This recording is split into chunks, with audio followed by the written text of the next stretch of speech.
Dans la précédente vidéo, j'ai abordé la thématique des choix, l'importance de faire des choix pour atteindre nos objectifs, que ce soit dans le sport ou dans d'autres domaines de notre vie. Aujourd'hui, je vais vous parler de mes erreurs, toutes les erreurs que j'ai pu faire dans ce sport, parce qu'à chaque fois, elles ont découlé d'un mauvais choix de ma part. Donc des erreurs, j'en ai fait un nombre incalculable, donc je vais vous les évoquer à travers cette vidéo. Et si cela peut vous aider à ne pas les reproduire, ça me ferait vraiment plaisir.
Alors quelle serait selon toi ta première erreur?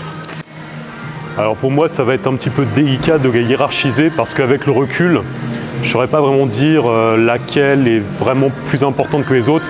Après, si je devais vraiment en retenir une qui englobe le tout, ce serait le fait de ne pas avoir appris les choses par moi-même. J'ai trop voulu me débrouiller, j'ai trop voulu faire... parce que bon, je vous raconte ça, c'était dans des temps vraiment anciens. Et donc, Internet, on en était au balbutiement, donc il n'y avait pas un tel accès à la connaissance comme on a aujourd'hui.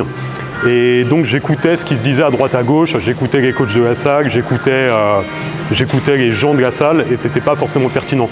Donc j'aurais pu acheter des livres, j'aurais pu encore une fois apprendre par moi-même quand même s'il y avait moins de sources qu'aujourd'hui, mais je ne l'ai pas fait. Donc j'ai perdu énormément de temps à faire un peu tout et n'importe quoi au final. Donc voilà, si vraiment je devais en retenir une fondamentale, selon moi, c'est ça, le fait de ne pas apprendre par soi-même les choses.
Alors justement, concernant les conseils donnés à la salle, qu'est-ce que tu en penses personnellement? Alors, pour moi, la salle, c'est le royaume du « on m'a dit que ». Pour vous donner un ordre d'idée, c'est l'équivalent de ce collègue au travail qui vous donne des conseils au niveau régime parce que ça tente à faire un régime, ou ce tonton que vous avez à un repas de famille qui vous donne des conseils de placement financier alors qu'il a découvert tous les mois. En fait, ce sont des gens qui n'ont pas approfondi le sujet. Ils ont vu un reportage, il faut une vérité générale avec ça. Donc, d'une manière générale, dans leur ensemble, les conseils qu'on entend en salle ne sont pas vraiment pertinents.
Ouais, mais attends, si la personne qui nous donne le conseil, elle a un bon gros physique, elle doit quand même savoir de quoi elle parle, non?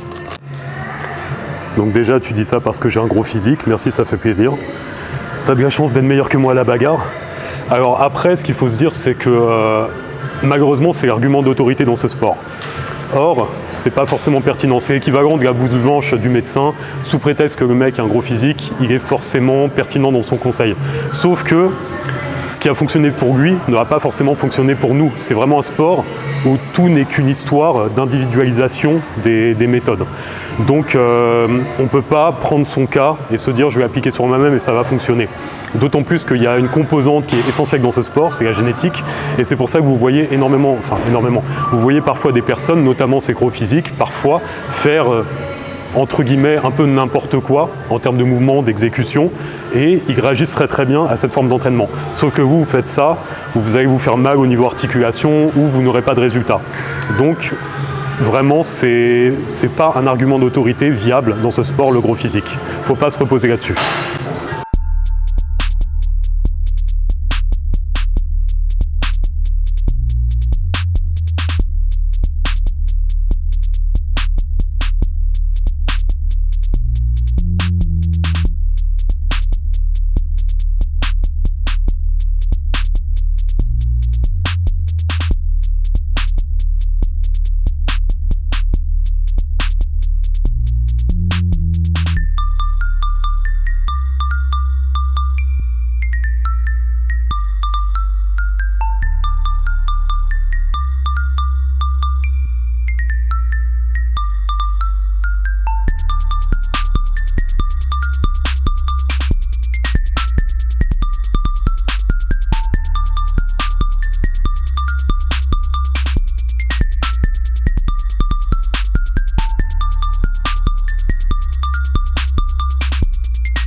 Quelle serait selon toi ton erreur principale au niveau de l'entraînement?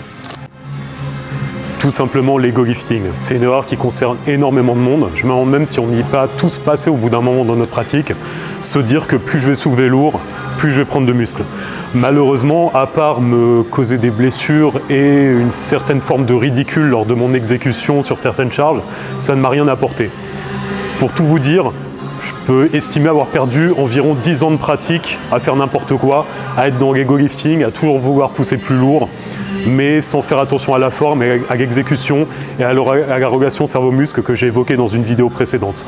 Donc vraiment, ouais, pour moi, c'est l'ego lifting, c'est la pire erreur qu'on puisse faire dans notre pratique.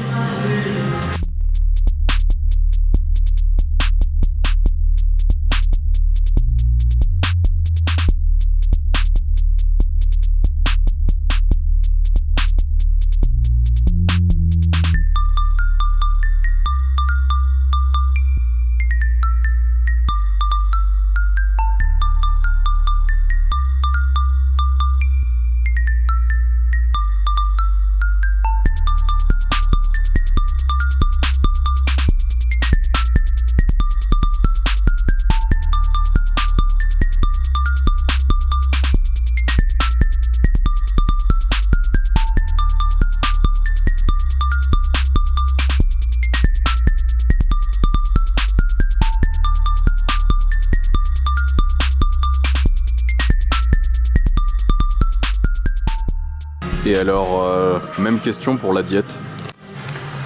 Tout simplement le fait de ne pas en suivre. Pendant des années, j'ai fait attention à ce que je mange. Maintenant, qu'est-ce que ça veut dire faire attention à ce qu'on mange? Ça veut dire ne pas se faire agresser par une brioche au Nutella au détour d'une ruelle sombre. Ça n'a absolument aucun sens, faire attention.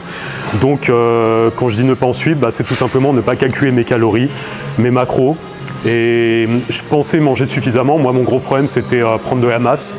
Et je n'arrivais pas à grossir, malgré le fait que je mangeais beaucoup selon le sens commun. Mais par rapport à mes besoins, ce n'était pas suffisant. Et donc, encore une fois, ça fait partie des choses qui ont fait que j'ai perdu 10 ans de pratique parce que je ne voulais pas passer par là, par le fait de calculer ma diète et mes macros. Donc, ne pas suivre de diète, ça a été une de mes plus grosses erreurs également.